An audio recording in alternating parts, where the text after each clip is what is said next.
fakkaatu irra deebinee akkam jirtu isiniin jecha. Akkasitti appilikeeshina afaan barbaaddan tiraansleet isiniif godhu san warri irra deebi'ii nu agarsiisi nuuf hin galle warri naan jettan. Akkasuma amma akkaataa inni isinii galuttiin gaggabaabsee isin agarsiisa. Appiin isuma kana appiin hedduutu jira garuu inni kun orjinaala waan ta'eef isa kana irratti isin agarsiisu deema.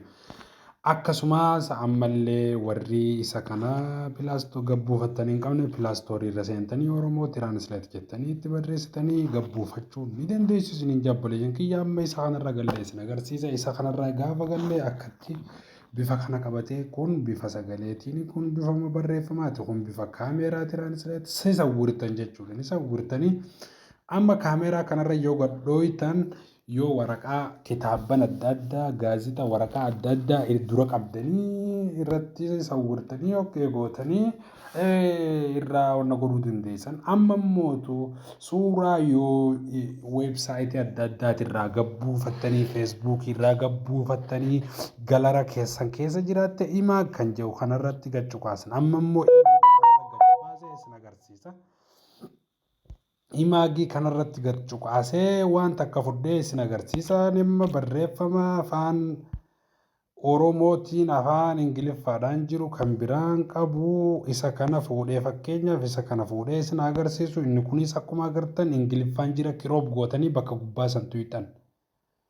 Kiroob gootanii bakka gubbaa san yeroo tuyxanii akkatti yoo inni kuni barreeffamni Ingiliffaa jiru kuni yoo as jiraate isa kana irraa sirreessitanii isa kana akkatti sirreessitanii isa kana ammoo asittas dabarsuu qabdan. Isa kana asittas dabarsitanii kan akka wal jala dabarsuu qabdan obboleeyyan kiyya.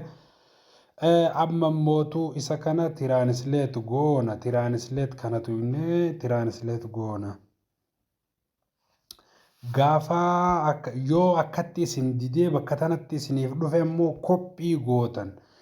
Isa kana bakka tana tuyxanii koppii gootan barreeffama kana koppii eega gootan booda sarara mana gubbaa kana keessa tuyxanii waan reefu koppii gootan san bakka tana fiddanii naqxan. Bakka tana yeroo akkasitti naqattanii amma immoo kana guutumaan guututti ni hayxu.